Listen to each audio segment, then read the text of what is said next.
We're here in London's East End to visit Madecoms' latest pop-up store. I'll be talking to Annabel Kilner about Madecoms' approach to Black Friday and their pop-up strategy. So Annabel, we're here in East London, another Madecom pop-up. Tell us a bit about it. What's the reason behind opening this one? So I think this pop-up is trying to do something a little bit different to perhaps our other ones. So we did one in Birmingham earlier this year and one also in Brighton, and in January we'll be doing a pop-up in Edinburgh and Bristol.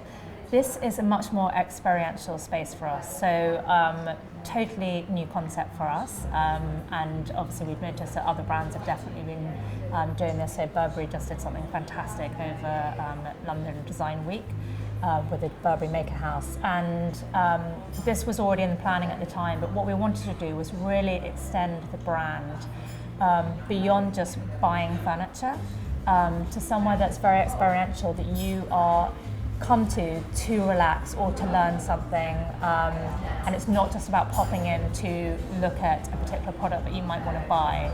So hopefully just a much closer alignment to our brand, understand us a little bit more as a business. So what kind of activities can people get involved in, people that visit here? Yeah, so we've tried to put on a really broad range of different activities. So you can come here just in the day and it can be a kind of working hub for people, and in the evening it's a bar. So we've done, we've joined up with Miller's Gin, and we've done a mulled wine bar and also kind of gin cocktails as well. And then we've got most evenings a DJ set or some acoustic music going on. And then during the day there's also about 3 or 4 typically hour-long classes that you can come to, and that is life drawing. We've just had a calligraphy class on Friday with Lamplighter London, which was absolutely brilliant. Some just before this session actually was how to wrap Christmas presents, so how to be creative in kind of wrapping your own Christmas presents. So all sorts of different things. I think there's also one where you can actually learn to be your own DJ, which I love the idea of. We've also partnered with the Edible Cinema, so we've also got a completely relaxed evening space for people to come and watch a movie, and then they are served the food from that movie or along the theme of that movie during the actual movie. Okay. So lots and lots of different ways for people to interact with brands and partners that we really kind of love and have very kind of similar audiences to.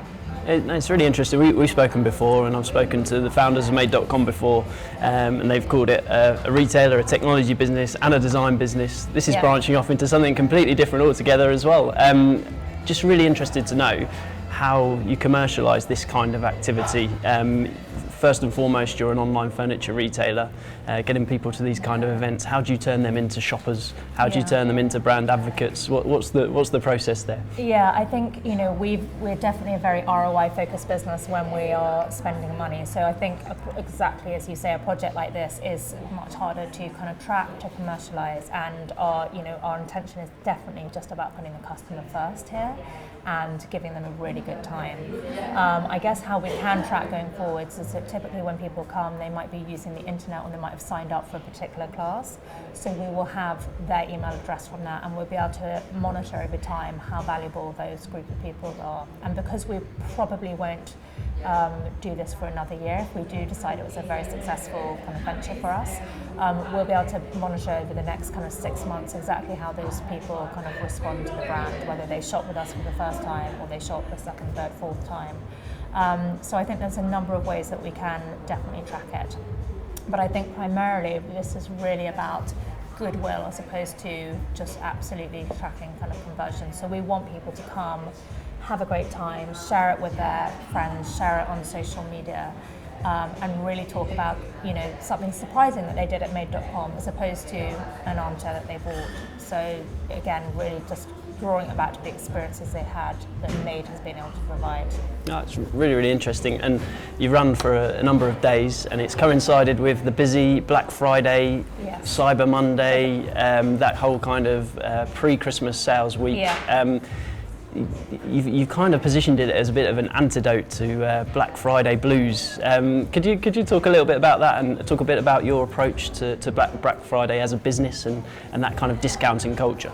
Yeah, so typically Made.com has two big sale periods a year. That's in January and July, which is in line with the rest of the furniture category. And we know that's a really important time for customers to get something of particularly good value for their homes. For us, it feels that Black Friday is perhaps much more for those retailers that are able to have huge discounts on a particular category or a particular item. And Made.com just isn't in the position to do that, because we are really about trying to do fantastic pricing all year round for customers. So it's a very lean business model, and we pass that leaner pricing onto the customer throughout the year. So we're just not in a position to compete with the kind of like 70-80% off on Black Friday. So for me, I think we try and do some very small promotions throughout the year, like free delivery, which we did over this period. But typically, we're not participating in Black Friday in the true sense that it has become in the UK kind of market, or indeed any of our other markets. This event would have happened whether Black Friday was around or not. So again, it's really about just kind of drawing this experience for the customers. And it did coincide with Black Friday, but that was more a coincidence, if anything. And absolutely, we want to inspire people to come and relax. But we're very appreciative that people are also going to want to, take advantage of Black Friday deals as well.